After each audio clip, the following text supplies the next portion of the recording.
Hello, everyone. Welcome to the I Live Truth podcast and channel. My name's Earl, and welcome.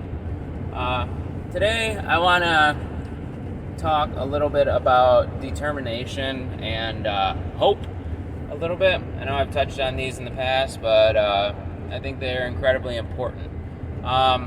So, if you're new here, make sure to like, comment, subscribe, and share if this interests you or you think it's good. And also bookmark ilivetruth.com and join the Telegram channel, I Live Truth. Just search through Telegram. And that's where you get notified every time there's a new stream or video posted. The audio will always be available on my website, ilivetruth.com. And typically there will definitely be more content there that will never be on YouTube. It's just not appropriate for YouTube.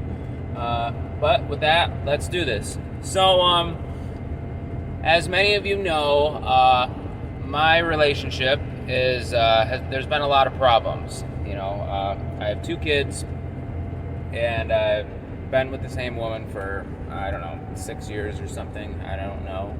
But anyway, I was in the past. I was a bad man towards her. Not like physically abusive or anything like that, but I caused some emotional trauma, and I exacerbated some of her previous emotional trauma. And I just started to, a few months ago, let's go back a little bit before that. We were on the brink of splitting up. She said repeatedly that she was done. She didn't want to try. She said that she didn't think she could heal, and I was trying to get her to want to work on it for quite some time, and eventually believing what she said, which was that she did not want to try to grow and repair our stuff. I took that as reality. So I stopped trying. I was ready to leave. I was ready to split up our family. I was ready to co-parent, stuff like that. And it stayed like that for a while. Now, I'm not exactly sure how long, but there was a few months there, many months, where we were just basically like angry roommates, resentful roommates. And then I started hearing, I can't think of the name of the pastor. I'll leave it in the comments or the description. But he did a lot of seminars or sermons or speeches about biblical manhood. And also, listening to the other content I listened to, he was talking a lot about male and female, men and women, and how women are ultimately designed to follow the lead of the man. And that really rang true to me. So, like I was saying previously, when I was at the point of right before I set my mind on my girlfriend and I splitting up and ending the relationship, I was basically pleading with her, trying to get her to say with her words that she was willing to work on our problems and to repair the damage. And I was remaining reliant on that, dependent on that, which according to biblical principles is the wrong way to go about doing things. That's not what a man does. Now, I'm not saying that men must rule or lord over women in every aspect of their lives and seek to control their behavior completely. I'm not saying that at all. I'm just pointing out that women are designed to follow and men are designed to lead. And so I started approaching my relationship from a stance of, well, regardless if she says that she's willing to try to fix our situation, regardless of that, I'm going to act as if she did. So I just started praying a lot. I'm still working on that. I'm trying to get back in that habit because I've done a lot of backsliding in that aspect. But I went at my relationship as if she agreed to work on it, and she hadn't. And I'm not. How do I say this? I'm not saying that this will fit every situation, but it did fit this situation. So I began to act according to biblical principles and leadership. So I consumed pretty much everything in the scripture that I could find pertaining to how to be a man, and kept listening to sermons from Vadi Baucham and, man, I can't think of the other guy, but just search biblical manhood on YouTube and you'll find him. And I was listening and listening and listening and reading and reading and reading, and I started to see progress because I changed my actions. I started acting differently. I started being the lead, and I'm still working on that. There's a lot of situations that I don't do that with. Like, I can't really think of anything off the top of my head that would make a good example, but I'm not saying to just overthrow everything that she wants to do, or make all the decisions by yourself, but certain things, you can affect a woman's behavior based on your behavior because they're designed to follow. And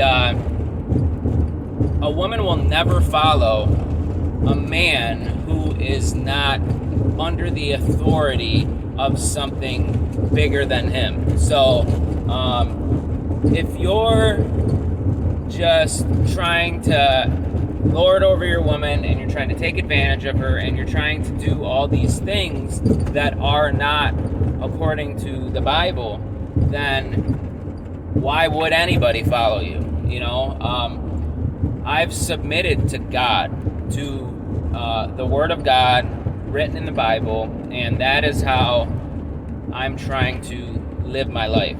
You know, and I have a lot of shortcomings in that aspect, but the main topic of this stream is hope. Now, had I just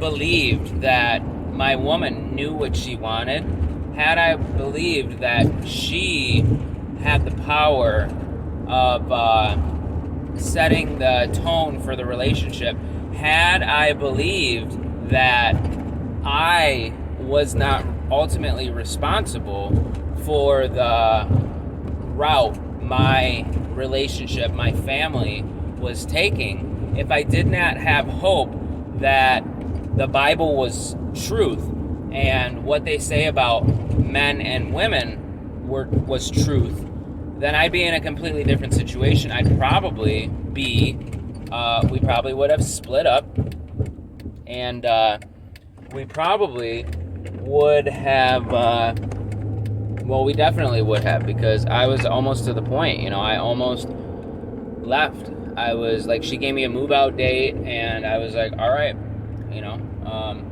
and there was a lot of pleading in there too, pleading to get her to try and work on us. But anyway, I squashed that, and I said, you know what, I'm going to give it my all to do what the Bible says, to be like the Bible describes. And if I didn't have hope that it was truth, I'd be in a completely different situation, you know. And since then, like I said, this was maybe, I don't know, a few months ago, 6 months ago, when I started being the leader and acting how I wanted to, acting in a way that would guide my family towards cohesion and love. Had I not had hope, then it just never would have worked. And yeah, so I started acting this way and believing this and living like this, I don't know, maybe 5 months ago. And don't get me wrong, I'm still learning how to do it. I still have issues. It's still very hard for me. But yeah, since then, there's been many arguments. There's been many times where I was defensive, I was acting childishly, I was acting unbiblical, and selfish as well. And anyway, there's been many times where she said, again, I'm done. I'm not going to try. I don't want to try. This is over. And if I wasn't hopeful that I could turn it around, then we'd be in a completely different situation. Again, I know I've said that a lot, but anyway, the reason for this video today, this stream today, is because in a previous video, I described the book Getting the Love You Want by Harville Hendrix, and it's like a 360-page book, and there's a 10-week therapy self-help program that has a bunch of exercises, step-by-step exercises, designed to get you to a place of love in your relationship. And I got my girlfriend to want to do the exercises in the book. Like, it took some time, especially because there's like 360 pages in the book, and the exercises don't start until like page 300. So the book recommends that you read the book in its entirety before you start the exercises. Well, yeah, I sent the book to my girlfriend over a month, almost exactly a month ago now, and she finally finished it a couple days ago, and we did the first exercise today. And basically the exercise was create a relationship vision, a list of present tense positive statements describing how your relationship is. So like a couple of the ones that we shared was we respect each other, we display love in actions and words to each other, we encourage each other, we have fun together, things like that. And yeah, we completed it today, and it felt really good, to finally get to the point of doing the exercises, because we're not married, and a lot of the book describes a lot of so the guy's a counselor, he's a therapist, and he gives a lot of stories from his practice using these things. And they say that like many times he's talking about an experience where like people who have been married 30 years, 20 years, whatever, a very long time, just agree to do the therapy even though they're still planning on getting divorced, and like 80% of them end up growing and staying together and actually reaching a state of true love. And that's amazing. But yeah, so in our argument, I'm done, and I'm like, yeah, well, I will be done with you. What I said was, all right, we can be done after we give it our 10 weeks. We've been together 6 years already. What's 10 more weeks? So let's find out if we really can make it work, or if we're just wasting our time. So yeah, she read the book. Both of us read the book. I read it in like 3 days. I listened to it actually, and read it over. But yeah, so had I not had hope at the beginning, 6 months ago, when she kept saying, she's probably said it 30 times, in the last 6 months, or probably in the past 9 months. So, and at one point I believed her, and I believed that she knew what she wanted. And as everyone who's ever known a woman knows, that a woman is completely unstable every month for about a week. And I'm not saying that that's a bad thing, but it's a reality. When women are in their cycle, actively in their cycle, they are unstable. I'll just put it at that. Their emotions are all out of whack, and everybody knows this. It's a fact. And that's why God designed men and women the way they are, because a woman is capable of perceiving and sensing and thinking of things that men can't. And a man is more stable than a woman. There's not a period of time every month where a man is completely irrational. Now, in a lot of instances, in most instances, the man is more unstable than the woman, because they have no connection with God, they have no connection with the Bible, and they don't know what they're supposed to be doing. I was one of those men where I didn't know what it meant to be a biblical man. I never had a good example. And luckily, it's all laid out for everybody to read at any time in the Bible, and most of them are even free. So there's no excuse to stay complacent and remain in a state of misery. That's the whole purpose of men or women needing men, is because they need that stability. They crave it. It's instinctual, and so yeah, my goal is to be that rock, to be that stability for my family and for my woman and for my children. And it's been a learning process. Again, I'm not perfect, but this is my purpose. I know this is my purpose, to suffer in the ways that I'm suffering, to endure the things I'm enduring, to sacrifice the way that I have to sacrifice.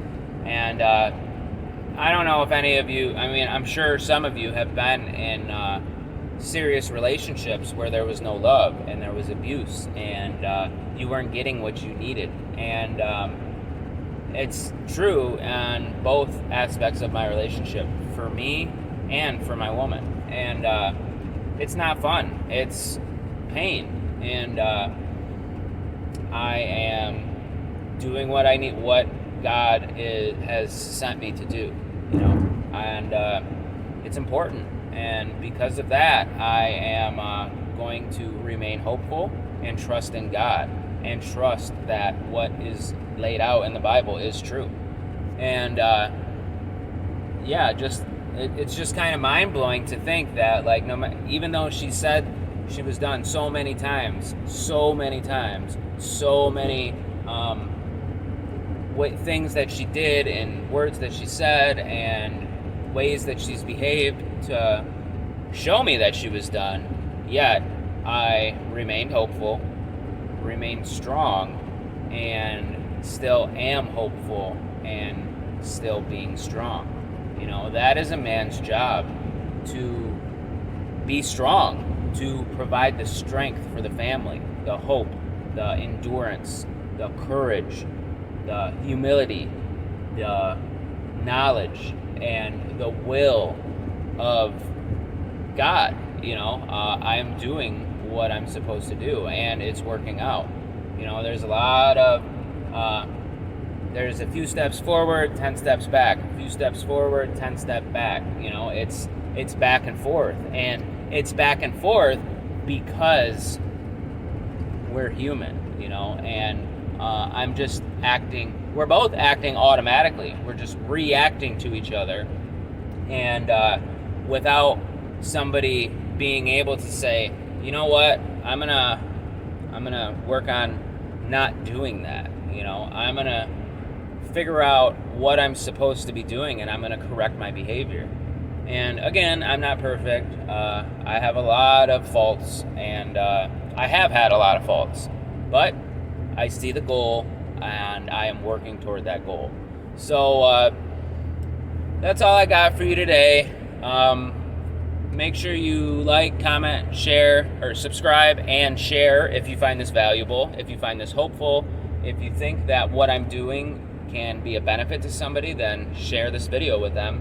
And also join the Telegram channel, I Live Truth. Just search for it, or go to the web address t.me/ILiveTruth.